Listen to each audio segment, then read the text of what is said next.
बेटे ਆਪਾਂ next chapter ਸ਼ੁਰੂ ਕਰਨ ਜਾ ਰਹੇ ਹਾਂ ਪ੍ਰਬੰਧਨ ਦੇ ਕਾਰਜ। ਅੱਜ ਜਿਹੜਾ ਲੈਕਚਰ ਆਪਾਂ ਆਡੀਓ ਲੈਕਚਰ ਹੋਏਗਾ ਤੁਹਾਡਾ।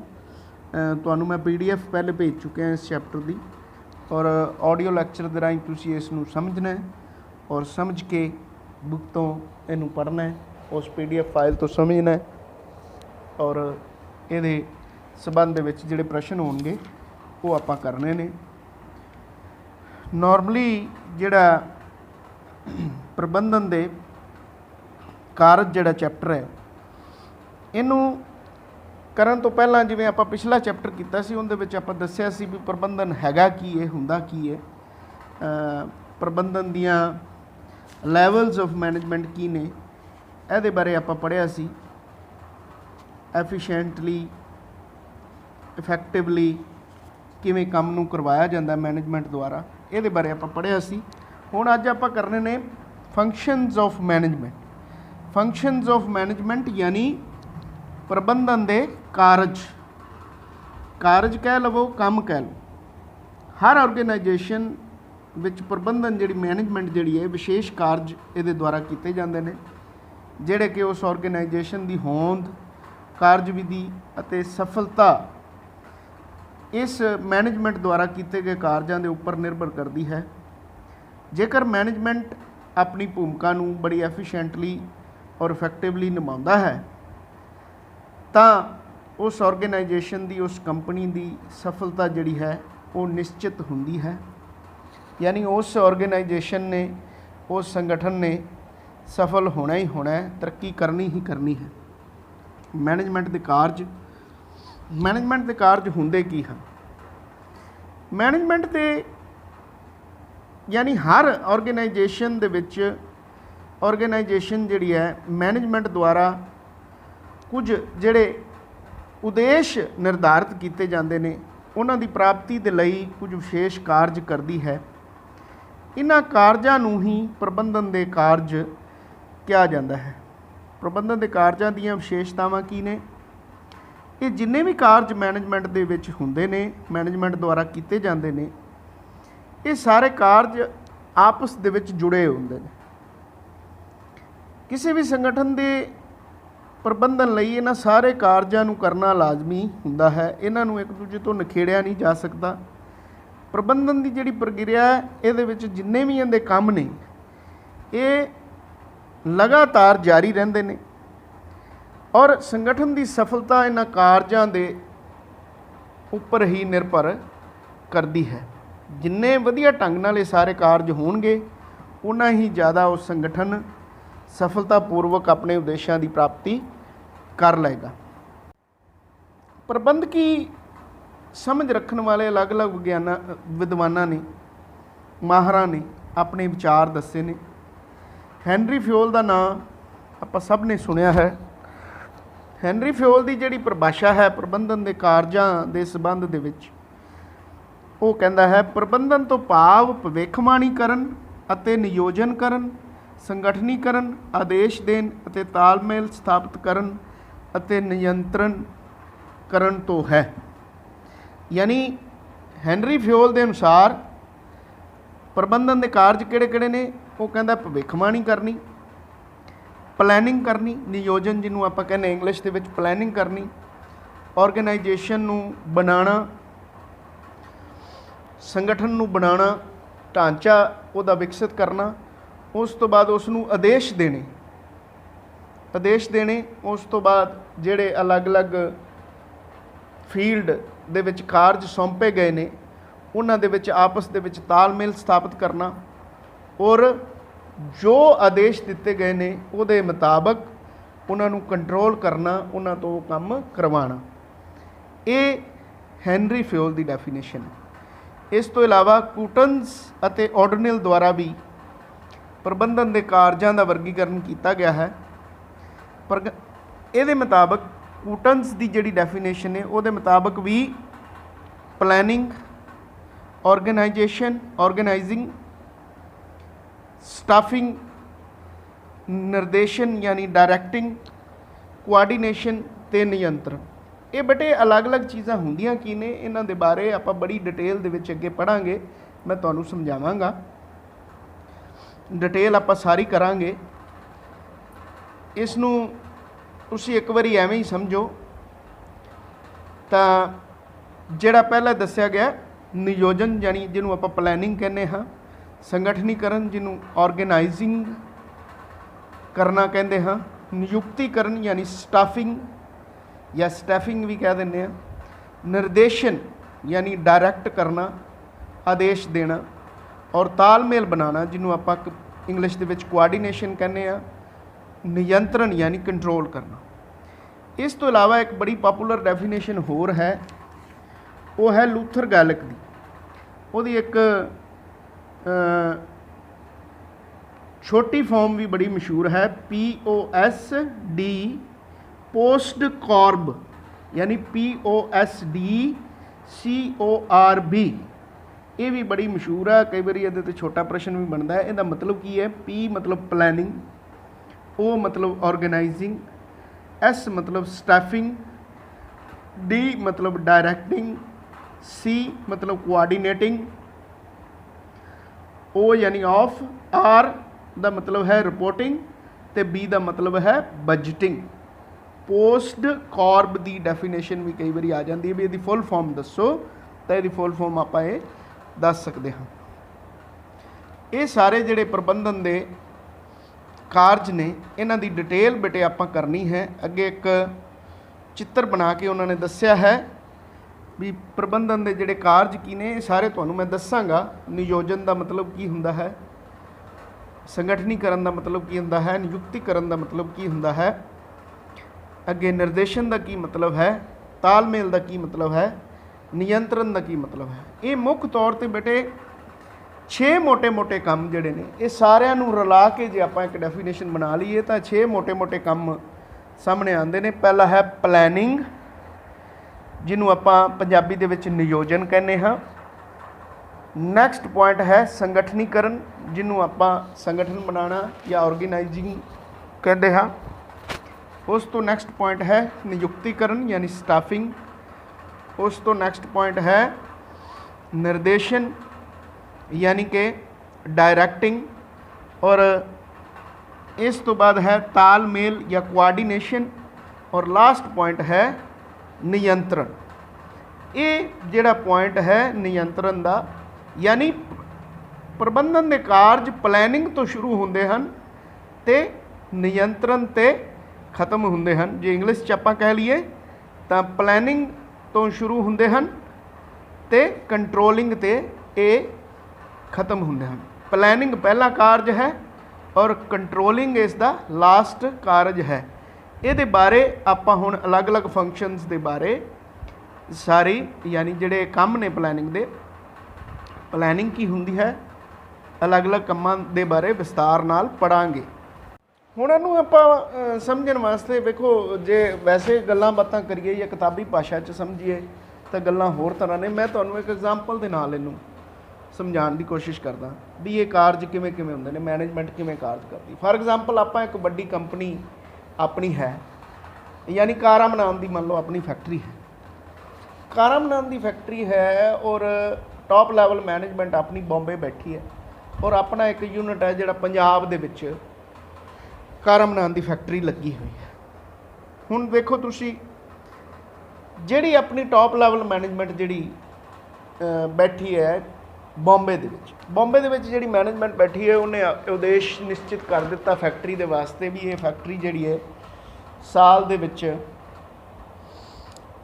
30,000 कारां बनाएगी, यानी 2500 कारां एक महीने दियां ये कारां ये जिहड़ी फैक्ट्री चंडीगढ़ च लगी है बनाएगी। हुण उस प्लैनिंग दे विच उन्होंने टाइम फिक्स कर दिता और नाल कॉस्ट फिक्स कर दिती भी इस रेट तक तुसी एक मारुति दी कार तुहानूं सारा मटीरियल प्रोवाइड किया जाएगा और तुसी हर तरह की फैसिलिटी तुहानूं प्रोवाइड की जाएगी और तुसी ये कारां तैयार करनियां। हुण सब तो पहली गल है जिहड़ी प्लैनिंग, यानी ये सारी जिहड़ी प्लैनिंग है, पहला कार्य प्लैनिंग यानी नियोजन। ये प्लैनिंग कित्थे शुरू हुई? टॉप लैवल मैनेजमेंट ने जिहड़ी कि उस फैक्ट्री का, उस इंडस्ट्री का, उस ਜੋ ਵੀ ਆਰਗੇਨਾਈਜੇਸ਼ਨ ਹੈ, ਜਿਵੇਂ ਹੁਣ ਆਪਣੀ ਇਹ ਫੈਕਟਰੀ ਹੈ, ਇਹਦਾ ਜਿਹੜੇ ਮਾਲਕ ਨੇ ਜਾਂ ਜਿਹੜੇ ਇਹਨੂੰ ਚਲਾਉਣ ਵਾਲੇ ਨੇ, ਉਹਨਾਂ ਨੇ ਇਹ ਸਾਰੀ ਪਲੈਨਿੰਗ ਕਰਤੀ। ਯਾਨੀ ਸਭ ਤੋਂ ਪਹਿਲਾ ਕੰਮ ਕੀ ਹੈ? ਪਲੈਨਿੰਗ। ਪਲੈਨਿੰਗ ਦੇ ਵਿੱਚ ਉਹਨਾਂ ਨੇ ਸਾਰਾ ਇਹ ਪਲਾਨ ਬਣਾ ਕੇ ਆਪਾਂ ਨੂੰ ਦੇ ਦਿੱਤਾ ਵੀ ਇਸ ਫੈਕਟਰੀ ਨੇ ਆਹ ਕੰਮ ਕਰਨਾ। ਹੁਣ ਦੂਜਾ ਕੰਮ ਆ ਗਿਆ ਬੇਟੇ ਆਰਗੇਨਾਈਜ਼ਿੰਗ। ਆਰਗੇਨਾਈਜ਼ਿੰਗ ਯਾਨੀ ਉਹਨੇ ਇੱਕ ਆਪਾਂ ਨੂੰ ਢਾਂਚਾ ਬਣਾ ਕੇ ਦੇ ਦਿੱਤਾ। ਢਾਂਚਾ ਦਾ ਮਤਲਬ ਇਹ ਵੀ ਉਹਨਾਂ ਨੇ ਟਾਰਗੇਟ ਫਿਕਸ ਕਰਤਾ ਔਰ ਉਸ ਟਾਰਗੇਟ ਨੂੰ ਪੂਰਾ ਕਰਨ ਵਾਸਤੇ ਇੱਕ ਆਪਾਂ ਨੂੰ ਵੱਡੀ ਫੈਕਟਰੀ ਲਾ ਦਿੱਤੀ ਚੰਡੀਗੜ੍ਹ ਦੇ ਵਿੱਚ। ਯਾਨੀ ਉਹ ਪੂਰਾ ਢਾਂਚਾ ਵਿਕਸਿਤ ਕਰ ਦਿੱਤਾ, ਉਹਦਾ ਪੂਰਾ, ਉਹਦੇ ਵਿੱਚ ਪ੍ਰੋਡਕਸ਼ਨ ਵਿੰਗ, ਉਹਦੇ ਵਿੱਚ ਜਿਹੜੇ ਸਪਲਾਈ ਵਿੰਗ, ਉਹਦੇ ਵਿੱਚ ਉਹਨੂੰ ਪੂਰਾ ਕਰਨ ਵਾਲੇ ਸਾਰੇ ਲੋਕ, ਸਾਰੀ ਤਰ੍ਹਾਂ ਦੇ ਫੋਰਮੈਨਸ, ਜਿੰਨੇ ਵੀ ਲੋਕ ਚਾਹੀਦੇ ਸੀ, ਜਿਸ ਤਰ੍ਹਾਂ ਦੀ ਇੰਡਸਟਰੀ ਚਾਹੀਦੀ ਸੀ, ਉਹ ਸਾਰੀ ਇੰਡਸਟਰੀ ਸਥਾਪਿਤ ਕਰਤੀ। ਜੋ ਕੱਚਾ ਮਾਲ ਚਾਹੀਦਾ, ਕੱਚਾ ਮਾਲ ਸਪਲਾਈ ਕਰਨ ਵਾਲੇ ਲੋਕ, ਕੰਮ ਕਰਨ ਵਾਲੇ ਲੋਕ, ਉਹ ਸਾਰੇ ਉਹਨਾਂ ਨੇ ਫਿਕਸ ਕਰਕੇ ਇੱਕ ਢਾਂਚਾ ਪੂਰਾ ਤਿਆਰ ਕਰ ਦਿੱਤਾ ਵੀ ਇਹ ਫੈਕਟਰੀ ਇੱਥੇ ਸਾਡੇ 30,000 ਕਾਰਾਂ ਦੀ ਪ੍ਰੋਡਕਸ਼ਨ ਕਰੇਗੀ। ਉਹ ਸਾਰੀ ਜੋ ਚੀਜ਼ ਉਹਨਾਂ ਨੂੰ ਚਾਹੀਦੀ ਸੀ, ਉਹ ਪੂਰਾ ਢਾਂਚਾ ਵਿਕਸਿਤ ਕਰ ਦਿੱਤਾ। ਹੁਣ ਤੀਜਾ ਕੰਮ, ਪਹਿਲਾ ਕੰਮ ਹੋ ਗਿਆ ਪਲੈਨਿੰਗ, ਦੂਜਾ ਕੰਮ ਹੋ ਗਿਆ ਆਰਗੇਨਾਈਜ਼ਿੰਗ। ਯਾਨੀ ਉਹ ਸਾਰੀ ਚੀਜ਼ ਨੂੰ ਆਰਗੇਨਾਈਜ਼ ਕਰਕੇ ਇੱਕ ਫੈਕਟਰੀ ਢਾਂਚਾ ਪੂਰਾ ਵਿਕਸਿਤ ਕਰ ਦਿੱਤਾ। ਉਸ ਤੋਂ ਬਾਅਦ ਬੇਟੇ ਆ ਗਿਆ ਨਿਯੁਕਤੀਕਰਨ। ਯਾਨੀ ਉਸ ਫੈਕਟਰੀ ਦੇ ਵਾਸਤੇ ਜਿੰਨੇ ਇੰਜੀਨੀਅਰਸ ਚਾਹੀਦੇ ਸੀ, ਜਿੰਨੇ ਕੰਮ ਕਰਨ ਵਾਲੇ ਵਰਕਰ ਚਾਹੀਦੇ ਸੀ, ਅਲੱਗ-ਅਲੱਗ ਤਰ੍ਹਾਂ ਦੀ ਨੌਲੇਜ ਵਾਲੇ ਜਿੰਨੇ ਲੋਕ ਚਾਹੀਦੇ ਸੀ, ਜੋ ਕੰਮ, ਜੇ ਸਿਕਿਉਰਿਟੀ ਗਾਰਡ ਚਾਹੀਦੇ ਸੀ ਉਹ ਵੀ, ਜੇ ਅਕਾਊਂਟਸ ਡਿਪਾਰਟਮੈਂਟ ਵਾਲੇ ਬੰਦੇ ਚਾਹੀਦੇ ਸੀ ਉਹ ਵੀ, ਉਹ ਸਾਰੀ ਤਰ੍ਹਾਂ ਦੇ ਕੰਮ ਕਰਨ ਵਾਲੇ ਲੋਕਾਂ ਦੀ ਨਿਯੁਕਤੀ ਕਰ ਦਿੱਤੀ, ਕਰਮਚਾਰੀਆਂ ਦੀ ਨਿਯੁਕਤੀ ਕਰ ਦਿੱਤੀ। ਇਹ ਤੀਜਾ ਪੁਆਇੰਟ ਹੋ ਗਿਆ ਜਿਹਨੂੰ ਆਪਾਂ ਕਹਿੰਦੇ ਹਾਂ ਨਿਯੁਕਤੀਕਰਨ ਕਰਨਾ। ਚੌਥਾ ਪੁਆਇੰਟ ਹੋ ਗਿਆ ਨਿਰਦੇਸ਼ਨ। ਨਿਰਦੇਸ਼ਨ ਦਾ ਮਤਲਬ ਹੈ ਹੁਣ ਉਹਨਾਂ ਸਾਰੇ ਕਰਮਚਾਰੀਆਂ ਨੂੰ ਕਿਆ ਕੰਮ ਕਰਨਾ ਹੈ, ਕਿਵੇਂ ਕਰਨਾ ਹੈ, ਕਿਵੇਂ ਉਸ ਉਦੇਸ਼ਾਂ ਦੀ ਪੂਰਤੀ ਕਰਨੀ ਹੈ, ਜੋ ਆਪਾਂ ਨੂੰ ਟਾਰਗੇਟ ਦਿੱਤਾ ਗਿਆ ਹੈ ਉਹਨਾਂ ਨੂੰ ਪੂਰਤੀ ਕਰਨ ਵਾਸਤੇ ਸਾਰੀ ਜਿਹੜੀ ਡਾਇਰੈਕਸ਼ਨ ਹੈ ਉਹ ਸਾਰੀ ਦਿੱਤੀ ਗਈ, ਸਾਰੀ ਅਗਵਾਈ ਦਿੱਤੀ ਗਈ। ਜੋ ਕੰਮ ਕਰਨ ਵਾਸਤੇ ਉੱਥੇ ਲੋਕ ਚਾਹੀਦੇ ਨੇ, ਉਹਨਾਂ ਦੇ ਉੱਪਰ ਇੱਕ ਉਹਨਾਂ ਦਾ ਬ੍ਰਾਂਚ ਦਾ ਪ੍ਰਬੰਧਕ ਜਿਹੜਾ ਕਿ ਉਸ ਫੈਕਟਰੀ ਨੂੰ ਸੰਭਾਲੇਗਾ, ਅਲੱਗ-ਅਲੱਗ ਵਿਭਾਗਾਂ ਦੇ ਪ੍ਰਬੰਧਕ, ਉਹ ਸਾਰੇ ਲਗਾ ਕੇ ਉਹਨਾਂ ਸਾਰਿਆਂ ਨੂੰ ਉਦੇਸ਼ ਦੇ ਦਿੱਤੇ ਵੀ ਇਸ ਤਰ੍ਹਾਂ ਕੰਮ ਕਰਨਾ ਹੈ, ਆਹ ਕੰਮ ਤੁਸੀਂ ਕਰਵਾਉਣਾ ਹੈ। ਲੋੜ ਪੈਣ 'ਤੇ ਰੈਗੂਲਰਲੀ ਸਾਰਾ ਸਾਲ ਹੀ, ਕਿਉਂਕਿ ਸਾਰੇ ਸਾਲ ਦੇ ਦੌਰਾਨ ਕਾਰਾਂ ਤਿਆਰ ਕੀਤੀਆਂ ਜਾਣੀਆਂ ਨੇ, ਤਾਂ ਸਾਰਾ ਸਾਲ ਹੀ ਉਹਨਾਂ ਦੀ ਜਿਹੜੀ ਰਿਪੋਰਟ ਹੈ ਉਹ ਉਹਨਾਂ ਨੂੰ ਉੱਪਰੋਂ ਆਦੇਸ਼ ਵੀ ਆਈ ਜਾਣੇ ਨੇ ਔਰ ਸਾਰਾ ਕੰਮ ਹੋਣ ਤੋਂ ਬਾਅਦ ਸਾਰੀ ਰਿਪੋਰਟ ਉੱਪਰ ਵੀ ਜਾਈ ਜਾਣੀ। ਇਹ ਕੰਮ ਹੋ ਗਿਆ ਨਿਰਦੇਸ਼ਨ ਦਾ। ਉੱਪਰੋਂ ਨਿਰਦੇਸ਼ ਆਉਂਦੇ ਨੇ, ਉਹ ਉਵੇਂ ਥੱਲੇ ਨਿਰਦੇਸ਼ ਨੀਚੇ ਤੱਕ ਪਹੁੰਚਦੇ ਰਹਿੰਦੇ ਨੇ। ਉਸ ਤੋਂ ਬਾਅਦ ਨੈਕਸਟ ਬੇਟੇ ਪੁਆਇੰਟ ਆ ਗਿਆ, ਇਹ ਕਿੰਨੇ ਪੁਆਇੰਟ ਹੋ ਗਏ? 4 ਪੁਆਇੰਟ ਹੋ ਗਏ। ਪੰਜਵਾਂ ਪੁਆਇੰਟ ਆ ਗਿਆ ਤਾਲਮੇਲ। ਯਾਨੀ ਅਲੱਗ-ਅਲੱਗ, ਵੇਖੋ ਜਿੰਨੀ ਦੇਰ ਤੱਕ ਅਲੱਗ-ਅਲੱਗ ਵਿਭਾਗਾਂ ਦੇ ਵਿੱਚ, ਵੇਖੋ ਫੈਕਟਰੀ ਦੇ ਵਿੱਚ ਕਾਰਾਂ ਬਣ ਰਹੀਆਂ, ਜੇ ਅਲੱਗ-ਅਲੱਗ ਵਿਭਾਗਾਂ ਦੇ ਵਿੱਚ ਤਾਲਮੇਲ ਨਹੀਂ ਹੋਏਗਾ, ਆਪਸੀ ਤਾਲਮੇਲ ਨਹੀਂ ਹੋਏਗਾ, ਤਾਂ ਕਦੇ ਵੀ ਵਧੀਆ ਕੰਮ ਨਹੀਂ ਹੋਏਗਾ। ਉਹ ਸਾਰਿਆਂ ਦਾ ਆਪਸ ਵਿੱਚ ਕੋਆਰਡੀਨੇਸ਼ਨ ਕਰਵਾਈ ਜਾਂਦੀ ਹੈ। ਜੇ ਮੰਨ ਲਓ ਕੋਈ ਇਲੈਕਟ੍ਰੀਕਲ ਦਾ ਵਿੱਚ ਕੰਮ ਕਰ ਰਿਹਾ ਤਾਂ ਉਹ ਵਿਅਕਤੀ, ਜੇ ਕੋਈ ਇੰਜਨ ਬਣਾ ਰਿਹਾ ਤਾਂ ਉਹ ਵਿਅਕਤੀ, ਜੋ ਵੀ ਮਾਲ ਦੀ ਸਪਲਾਈ ਕਰ ਰਿਹਾ ਤਾਂ ਉਹ ਵਿਅਕਤੀ, ਜਿਹੜੇ ਕਾਰਾਂ ਤਿਆਰ ਹੋਣ ਤੋਂ ਬਾਅਦ ਕਾਰਾਂ ਨੂੰ ਡਿਲੀਵਰੀ ਕਰ ਰਿਹਾ, ਕਾਰਾਂ ਨੂੰ ਟਰਾਂਸਪੋਰਟ 'ਤੇ ਭੇਜ ਰਿਹਾ ਹੈ, ਉਹ ਵੀ ਵਿਅਕਤੀ। ਸਾਰੀ ਤਰ੍ਹਾਂ ਦੇ ਜਿੰਨੇ ਵੀ ਵਿਭਾਗ ਨੇ ਉਹਨਾਂ ਦਾ ਆਪਸੀ ਤਾਲਮੇਲ ਬਣਾਉਣ ਦੀ ਜ਼ਿੰਮੇਵਾਰੀ ਵੀ ਪ੍ਰਬੰਧਨ ਦੀ, ਮੈਨੇਜਮੈਂਟ ਦੀ ਹੁੰਦੀ। ਔਰ ਲਾਸਟ ਪੁਆਇੰਟ ਹੈ ਕੰਟਰੋਲਿੰਗ। ਯਾਨੀ ਇਸ ਸਾਰੇ ਸਿਸਟਮ ਨੂੰ ਉਹ ਸਾਰਾ ਸਾਲ ਨਿਰੰਤਰ ਕੰਟਰੋਲ ਕਰਦੇ ਹਨ, ਵੇਖਦੇ ਹਨ। ਇਹ ਨਹੀਂ ਵੀ ਨਿਰਦੇਸ਼ ਦੇ ਦਿੱਤੇ ਉਸ ਤੋਂ ਬਾਅਦ ਉਹਨਾਂ ਨੂੰ ਸਾਰਾ ਸਾਲ ਵੇਖਣਾ ਹੀ ਨਹੀਂ। ਜੋ ਤੁਹਾਨੂੰ ਟਾਰਗੇਟ ਦਿੱਤਾ ਉਹਨਾਂ ਨੂੰ ਹਰ ਵੇਲੇ ਕੰਟਰੋਲ ਕੀਤਾ ਜਾਂਦਾ, ਉਹਨਾਂ ਨੂੰ ਵੇਖਿਆ ਜਾਂਦਾ, ਉਹਨਾਂ ਦੀ ਰਿਪੋਰਟਿੰਗ ਕੀਤੀ ਜਾਂਦੀ ਹੈ, ਉਹਨਾਂ ਨੂੰ ਅਲੱਗ-ਅਲੱਗ ਤਰ੍ਹਾਂ ਦੇ ਸਾਰੇ ਸਿਸਟਮ ਪ੍ਰੋਵਾਈਡ ਕਰਵਾਏ ਜਾਂਦੇ ਹਨ, ਤਾਂ ਕਿ ਜੋ ਉਹਨਾਂ ਦਾ ਨਿਰਧਾਰਿਤ ਉਦੇਸ਼ ਨੇ, ਮੰਨ ਲਓ ਇੱਕ ਮਹੀਨੇ ਦੇ ਵਿੱਚ 2500 ਕਾਰਾਂ ਤਿਆਰ ਕਰਨੀਆਂ ਉਸ ਫੈਕਟਰੀ ਨੇ, ਤਾਂ ਉਹ 2500 ਕਾਰਾਂ ਤਿਆਰ ਕਰਨ ਵਾਸਤੇ ਮੰਨ ਲਓ 5000 ਬੰਦਾ ਕੰਮ ਕਰ ਰਿਹਾ ਹੈ, ਤਾਂ ਉਹਨਾਂ ਸਾਰਿਆਂ ਨੂੰ ਬੜੇ ਵਧੀਆ ਢੰਗ ਨਾਲ ਕੰਟਰੋਲ ਕੀਤਾ ਜਾਂਦਾ ਹੈ, ਤਾਂ ਕਿ ਉਹ ਜਿਹੜਾ ਆਪਣਾ ਉਦੇਸ਼ ਹੈ ਉਹਦੀ ਪੂਰਤੀ ਕੀਤੀ ਜਾ ਸਕੇ। ਹੁਣ ਤੁਸੀਂ 6 ਪੁਆਇੰਟ ਹੀ ਲਗਭਗ 6 ਦੇ 6 ਪੁਆਇੰਟ ਹੀ ਤੁਸੀਂ ਚੰਗੀ ਤਰ੍ਹਾਂ ਸ਼ਾਇਦ ਸਮਝ ਗਏ ਹੋਵੋਗੇ। ਤਾਂ ਹੁਣ ਮੈਂ ਇਹਨੂੰ ਡੈਫੀਨੇਸ਼ਨ ਵਾਈਜ਼ ਆਪਾਂ ਇਹਨੂੰ ਸਮਝਣ ਦੀ ਕੋਸ਼ਿਸ਼ ਕਰਦੇ ਹਾਂ। ਯਾਨੀ ਨਿਯੋਜਨ ਦਾ ਕੀ ਕੰਮ ਹੈ? ਪਹਿਲਾਂ ਤਾਂ ਆਪਾਂ ਐਗਜ਼ਾਮਪਲ ਦੇ ਨਾਲ ਇਹਨਾਂ ਚੀਜ਼ਾਂ ਨੂੰ ਸਮਝ ਲਿਆ, ਹੁਣ ਆਪਾਂ ਵੈਸੇ ਸਮਝਣ ਦੀ ਕੋਸ਼ਿਸ਼ ਕਰਦੇ ਹਾਂ। ਪਲੈਨਿੰਗ ਕੀ ਹੈ? ਪ੍ਰਬੰਧਕੀ ਕਾਰਜਾਂ ਦੇ ਵਿੱਚ ਨਿਯੋਜਨ ਸਭ ਤੋਂ ਪਹਿਲਾ ਮੁੱਢਲਾ ਪ੍ਰਬੰਧਕੀ ਕਾਰਜ ਹੈ। ਨਿਯੋਜਨ ਤੋਂ ਭਾਵ ਹੈ ਕੰਮ ਸ਼ੁਰੂ ਹੋਣ ਤੋਂ ਪਹਿਲਾਂ ਹੀ ਇਹ ਸੋਚ ਲੈਣਾ ਕਿ ਕੀ ਕੀਤਾ ਜਾਣਾ ਹੈ, ਕਿਵੇਂ ਕੀਤਾ ਜਾਣਾ ਹੈ, ਕਦੋਂ ਕੀਤਾ ਜਾਣਾ ਹੈ ਤੇ ਕਿਸ ਦੁਆਰਾ ਕੀਤਾ ਜਾਣਾ ਹੈ। ਇਹ ਸਾਰੀਆਂ ਚੀਜ਼ਾਂ ਕਾਰਜ ਕਰਨ ਤੋਂ ਪਹਿਲਾਂ ਹੀ ਸੋਚ ਲਈਆਂ ਜਾਂਦੀਆਂ ਨੇ। ਕਿਹਦੇ ਦੁਆਰਾ? ਮੈਨੇਜਮੈਂਟ ਦੇ ਜਿਹੜੇ ਟੌਪ ਦੇ ਉੱਪਰ ਪ੍ਰਬੰਧਕੀ ਬੋਰਡ ਹੁੰਦਾ ਹੈ, ਮੈਨੇਜੀਰੀਅਲ ਬੋਰਡ ਹੁੰਦਾ ਹੈ, ਜਿਹੜਾ ਉਹਨਾਂ ਨੂੰ ਪ੍ਰਬੰਧ ਕਰਨ ਵਾਲਾ ਬੋਰਡ ਹੁੰਦਾ ਹੈ, ਜਿਹੜਾ CEO ਹੁੰਦਾ ਹੈ, ਇਹਨਾਂ ਦਾ ਚੀਫ ਐਗਜ਼ੀਕਿਊਟਿਵ ਆਫਿਸਰ ਹੁੰਦਾ ਹੈ, ਜਿਹੜਾ ਕਿ ਉਸ ਸਿਸਟਮ ਨੂੰ ਪੂਰੇ ਨੂੰ ਚਲਾਉਂਦਾ ਹੈ। ਉਹ ਸਾਰੇ ਹੀ ਇਸ ਚੀਜ਼ ਦੀ ਪਹਿਲੇ ਹੀ ਕਾਰਾਂ ਬਣਨ ਤੋਂ ਪਹਿਲਾਂ ਹੀ ਸਾਰੀ ਪਲੈਨਿੰਗ ਜਿਹੜੀ ਹੈ ਉਹਨਾਂ ਦੁਆਰਾ ਕਰ ਲਈ ਜਾਂਦੀ ਹੈ। ਯਾਨੀ ਕਿ ਕਿਸ ਤਰ੍ਹਾਂ ਕੰਮ ਕੀਤਾ ਜਾਣਾ ਹੈ, ਕਿਵੇਂ ਕੀਤਾ ਜਾਣਾ ਹੈ, ਉਹ ਸਾਰਾ ਕੰਮ ਕੀ ਹੈ? ਪਲੈਨਿੰਗ। ਯਾਨੀ ਉਹਨਾਂ ਨੂੰ ਇੱਕ ਟਾਰਗੇਟ ਦੇ ਦਿੱਤਾ ਜਾਂਦਾ ਹੈ ਥੱਲੇ ਕੰਮ ਕਰਨ ਵਾਲੇ ਲੋਕਾਂ ਨੂੰ। ਇਹ ਸਾਰਾ ਕੰਮ ਟੌਪ ਲੈਵਲ ਮੈਨੇਜਮੈਂਟ ਦਾ ਹੁੰਦਾ ਹੈ, ਜਿਹੜੀ ਕਿ ਇਹ ਕਰਦੀ ਹੈ ਵੀ ਕੀ ਕੰਮ ਕੀਤਾ ਜਾਣਾ ਹੈ, ਕਿਵੇਂ ਕੀਤਾ ਜਾਣਾ ਹੈ, ਕਦੋਂ ਕੀਤਾ ਜਾਣਾ ਹੈ ਅਤੇ ਕਿਸ ਦੁਆਰਾ ਕੀ ਕੰਮ ਕੀਤਾ ਜਾਣਾ ਹੈ। ਇਹ ਸਾਰੇ ਆਦੇਸ਼ ਉੱਪਰੋਂ ਟੌਪ ਲੈਵਲ ਮੈਨੇਜਮੈਂਟ ਦੁਆਰਾ ਦਿੱਤੇ ਜਾਂਦੇ ਨੇ। ਇਹ ਯਾਨੀ ਕੰਮ ਹੈ ਪਲੈਨਿੰਗ। ਯਾਨੀ ਕੰਮ ਕਰਨ ਤੋਂ ਪਹਿਲਾਂ ਸੋਚਣ ਦੀ ਜਿਹੜੀ ਪ੍ਰਕਿਰਿਆ ਹੈ ਉਸ ਨੂੰ ਆਪਾਂ ਬੇਟੇ ਪਲੈਨਿੰਗ ਕਹਿੰਦੇ ਹਾਂ। ਨੈਕਸਟ ਪੁਆਇੰਟ ਆਪਣਾ ਹੈ ਸੰਗਠਨੀਕਰਨ। ਸੰਗਠਨੀਕਰਨ ਤੋਂ ਭਾਵ ਹੈ ਪ੍ਰਬੰਧਨ ਦੀ ਉਸ ਪ੍ਰਕਿਰਿਆ ਜਿਸ ਦੇ ਅੰਤਰਗਤ ਜਿਹੜਾ ਉਸ ਫੈਕਟਰੀ ਦਾ ਪੂਰਾ ਢਾਂਚਾ ਕਿਵੇਂ ਤਿਆਰ ਕਰਨਾ ਹੈ ਔਰ ਕਿਸ ਤਰ੍ਹਾਂ ਦੇ ਵਿਅਕਤੀ ਉਹਦੇ ਵਿੱਚ ਕੰਮ ਕਰਨਗੇ, ਉਹ ਸਾਰੇ ਕਿਵੇਂ ਫਿੱਟ ਕੀਤੇ ਜਾਣੇ ਨੇ। ਤਾਂ ਇਹ ਸਾਰਾ ਜਿਹੜਾ ਢਾਂਚਾ ਹੈ ਇਹਨੂੰ ਕਹਿੰਦੇ ਹਾਂ, ਜਦੋਂ ਪੂਰੀ ਪਲੈਨਿੰਗ ਹੋ ਜਾਂਦੀ ਹੈ ਉਸ ਤੋਂ ਬਾਅਦ ਉਸ ਨੂੰ ਕੰਮ ਕਰਨ ਵਾਸਤੇ ਪੂਰੀ ਜਿਹੜੀ ਹੈ ਆਰਗੇਨਾਈਜੇਸ਼ਨ ਨੂੰ ਖੜਾ ਕੀਤਾ ਜਾਂਦਾ ਹੈ, ਢਾਂਚਾ ਵਿਕਸਿਤ ਕੀਤਾ ਜਾਂਦਾ ਹੈ ਤਾਂ ਕਿ ਜਿਹੜੇ ਉਦੇਸ਼ ਨੇ ਆਪਣੇ ਉਹਨਾਂ ਦੀ ਪ੍ਰਾਪਤੀ ਕੀਤੀ ਜਾ ਸਕੇ। ਔਰ ਅਲੱਗ-ਅਲੱਗ ਜ਼ਿੰਮੇਵਾਰੀਆਂ ਫਿਕਸ ਕੀਤੀਆਂ ਜਾਂਦੀਆਂ ਨੇ। ਕੌਣ ਵਿਅਕਤੀ ਕੀ ਕਾਰਜ ਕਰੇਗਾ, ਕੀ ਉਹਦੇ ਅਧਿਕਾਰ ਹੋਣਗੇ, ਕੀ ਉਹਦੀਆਂ ਜ਼ਿੰਮੇਵਾਰੀਆਂ ਹੋਣਗੀਆਂ, ਇਹ ਸਾਰੀਆਂ ਫਿਕਸ ਕੀਤੀਆਂ ਜਾਂਦੀਆਂ। ਔਰ ਵਧੀਆ ਜਿਹੜੀ ਮੈਨੇਜਮੈਂਟ ਹੈ ਉਹ ਇਹ ਕੋਸ਼ਿਸ਼ ਕਰਦੀ ਹੈ ਵੀ ਸਾਰੀ ਥਾਂ 'ਤੇ ਵਧੀਆ ਤੋਂ ਵਧੀਆ ਜਿਹੜੇ ਵਿਅਕਤੀ ਨੇ ਉਹ ਫਿੱਟ ਕੀਤੇ ਜਾਣ ਤਾਂ ਕਿ ਉਹਨਾਂ ਦੇ ਜਿਹੜੇ ਡਿਜ਼ਾਇਰਡ ਉਦੇਸ਼ ਨੇ ਉਹਨਾਂ ਦੀ ਪੂਰਤੀ ਕੀਤੀ ਜਾ ਸਕੇ।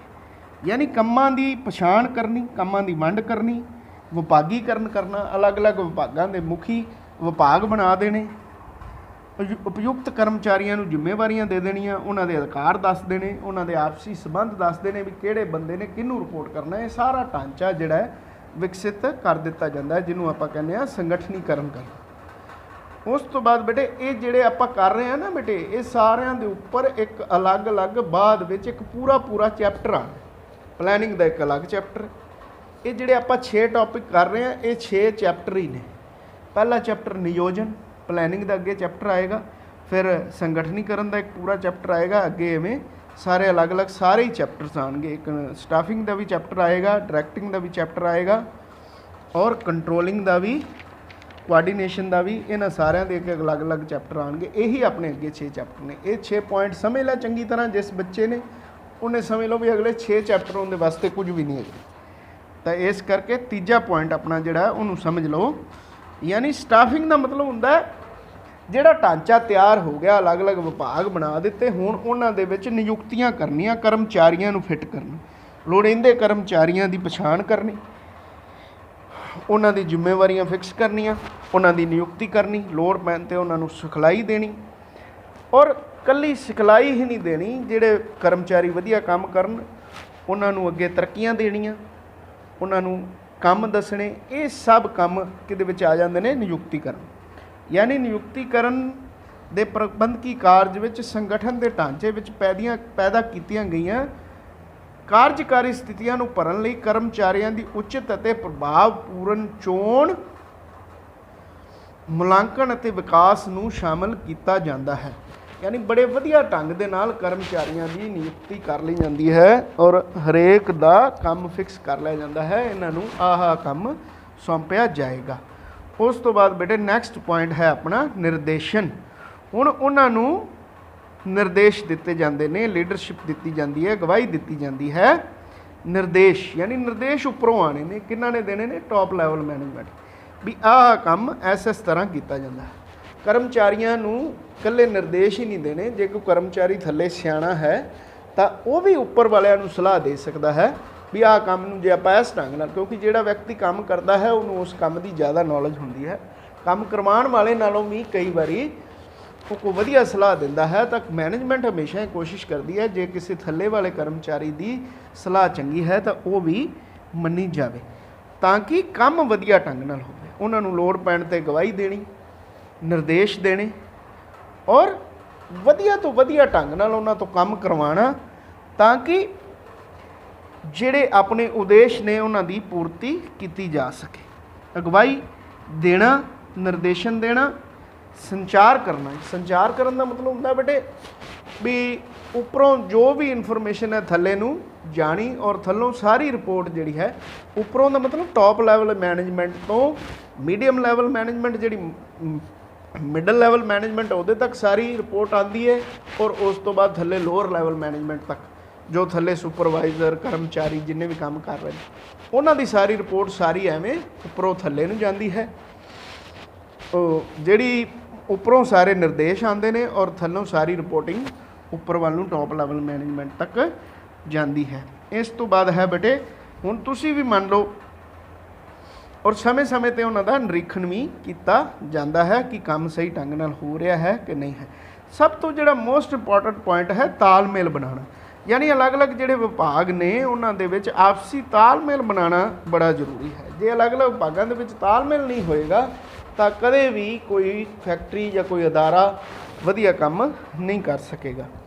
और लास्ट ते जिहड़ा पॉइंट आंदा है कंट्रोलिंग आपां करते हैं, इस तो पहला तालमेल दे विच ये है भी आपसी तालमेल सारे संगठन दे विच जिन्ने भी कर्मचारी काम कर रहे हैं, जे आपसी तालमेल नाल एक वधिया माहौल दे विच वधिया काम करनगे तां जिहड़ी है मैनेजमेंट जिहड़े अपने उद्देशां की प्राप्ति कर सकेगी। जे आपस दे विच एक दूजे दे नाल तालमेल नहीं करनगे तो कदे भी आपां जो अपने उद्देश ने, जो आपां नूं टारगेट दिता गया है उन्होंने आपां कदे भी अचीव नहीं कर सकेंगे। कंट्रोल करन दा मतलब हुंदा है भी जिहड़े संगठन के उद्देशां की प्राप्ति लई और उन्हां दी जिहड़े भी कर्मचारी काम कर रहे हैं उन्हां नूं हर लैवल के उपर कंट्रोल करना, यानी उस चीज़ नूं निरीक्षण नियंत्रण करना, यानी जो काम दिता गया है उन्हां दी कार्य कुशलता नूं हर उन्हां दी एफिशिएंसी नूं हर लैवल ते परखना, लोड़ पैण ते जे सुधार की लोड़ है तो उन्हां नूं सुधार वास्ते कहना। ये सारियां जिहड़े जो भी उपरों टॉप लैवल तो निर्धारित नीतियां ते प्रोग्राम दिते गए ने उन्हां नूं लागू करना और कर्मचारियों की एफिशिएंसी नूं परखना, लोड़ पैण ते उन्हां नूं सुझाव देने भी इनू इस ढंग नाल आपां होर भी वधिया कर सकते हाँ। तो बेटे ये 6 काम ने, ये 6 कारज ने जिन्होंने आपां कह दिंदे हाँ प्रबंधन के मुख्य कारज या फंक्शनस ऑफ मैनेजमेंट। यानी उपरोक्त विश्लेषण तो ये सिट्टा निकलता है कि नियोजन यानी प्लैनिंग, संगठनीकरण यानी ऑर्गेनाइजिंग, युक्तिकरण, निर्देशन, तालमेल अते नियंत्रण प्रबंधन के मुख्य कारज हैं। प्रबंधन के मुख्य कारज हैं। प्रबंधन के इन्हां सारे कारजां विच ओवरलैपिंग पाई जाती है, यानी इन्हों आपस में निखेड़ना बड़ा औखा है, एक दूजे के नाल जुड़े होंगे हैं और ये कारज निरंतर सारा साल हर वेले चलते रहते हैं। लोड़ पैण ते जिथे सुधार की लोड़ पैंदी है उत्थे सुधार इन्हां दे विच कीता जाता है, क्योंकि जिहड़े उद्देशां की प्राप्ति लई ये सारा काम मैनेजमेंट कर रही होंदी है, उन्हां उद्देशां की प्राप्ति लई वो लोड़ पैण ते सुधार भी करती रहती है। नीचे जिहड़े कर्मचारी ने उन्हां तो भी सलाहां लईआं जांदियां ने, उपरों भी होर किसी नाल भी सलाह की लोड़ पैंदी है, क्योंकि हर कंपनी या हर अदारे का ये उद्देश हुंदा है कि असी वधिया तो वधिया काम करना है और जो असी उद्देश मिथे हैं उन्हां उद्देशां तो भी वधिया नतीजे प्राप्त करने हैं। सो ये बेटे लगभग इस चैप्टर दे विच इन्ना ही सी काम। छोटे प्रश्न हुण गल ये भी प्रश्न मगर तुहाडे चैप्टर दे एक्सरसाइज दिती हुई है और एक्सरसाइज नूं तुसीं जे ध्यान नाल वेखो तो विच बहुत सारे प्रश्न ने जिहड़े ਆਏ ਹੋਏ ਨੇ POSD CORB ਕਈ ਵਾਰੀ ਤੋਂ ਤੁਸੀਂ ਕੀ ਸਮਝਦੇ ਹੋ what do you understand by post carb ਇਹਦਾ ਪੂਰਾ ਨਾਮ ਕੀ ਹੈ ਇਹ ਤੁਸੀਂ ਦੱਸ ਸਕਦੇ ਹੋ। ਪ੍ਰਬੰਧਨ ਦੇ ਕੋਈ 4 ਕਾਰਜ ਲਿਖੋ ਇਹ ਤੁਸੀਂ ਦੱਸ ਸਕਦੇ ਹੋ। ਇੱਕ ਪ੍ਰਸ਼ਨ ਆਇਆ ਹੋਇਆ ਹੈ ਪ੍ਰਬੰਧਨ ਦੀ ਪ੍ਰਕਿਰਿਆ ਦੇ ਵਿੱਚ ਸ਼ਾਮਲ ਵਿਭਿੰਨ ਕਾਰਜਾਂ ਦੀ ਚਰਚਾ ਕਰੋ। ਇਹ ਸਾਰੇ ਪ੍ਰਸ਼ਨ ਤੁਸੀਂ ਜੇ ਇਸ ਨੂੰ ਚੰਗੀ ਤਰ੍ਹਾਂ ਪੜ੍ਹ ਲਓਗੇ ਤਾਂ ਮੇਰੇ ਖਿਆਲ ਨਾਲ ਇਹ ਔਖੇ ਨਹੀਂ ਹੈਗੇ ਕਿ ਤੁਸੀਂ ਕਰ ਸਕੋਗੇ। ਬੜੇ ਧਿਆਨ ਨਾਲ ਇਹਨੂੰ ਸਮਝਣਾ ਹੈ ਔਰ ਸੁਣਨਾ ਹੈ, ਲੋੜ ਪੈਣ 'ਤੇ ਦੁਬਾਰਾ ਵੀ ਸੁਣਨਾ ਹੈ ਔਰ ਕੰਮ ਚੰਗੀ ਤਰ੍ਹਾਂ ਯਾਦ ਕਰ ਲੈਣਾ ਹੈ। ਇਹ ਚੈਪਟਰ ਜਿਹੜਾ ਬੱਚਾ ਇਹ ਚੈਪਟਰ ਨਹੀਂ ਕਰੇਗਾ ਉਸ ਨੂੰ ਅੱਗੇ ਦੇ 6 ਚੈਪਟਰ ਸਮਝ ਨਹੀਂ ਆਉਣਗੇ। ਇਹਨਾਂ 6 ਚੈਪਟਰਸ ਅਗਲੇ 6 ਚੈਪਟਰਾਂ ਨੂੰ ਸਮਝਣ ਵਾਸਤੇ ਇਸ ਚੈਪਟਰ ਨੂੰ ਸਮਝਣਾ ਬਹੁਤ ਜ਼ਿਆਦਾ ਜ਼ਰੂਰੀ ਹੈ। ਸੋ ਉਮੀਦ ਹੈ ਤੁਸੀਂ ਸਾਰੇ ਮੇਰੀ ਇਸ ਗੱਲ ਨੂੰ ਬੜੇ ਧਿਆਨ ਨਾਲ ਸਮਝ ਲਓਗੇ ਔਰ ਇਸ ਚੈਪਟਰ ਨੂੰ ਬੜੀ ਚੰਗੀ ਤਰ੍ਹਾਂ ਕਰੋਗੇ। ਧੰਨਵਾਦ, ਸ਼ੁਕਰੀਆ।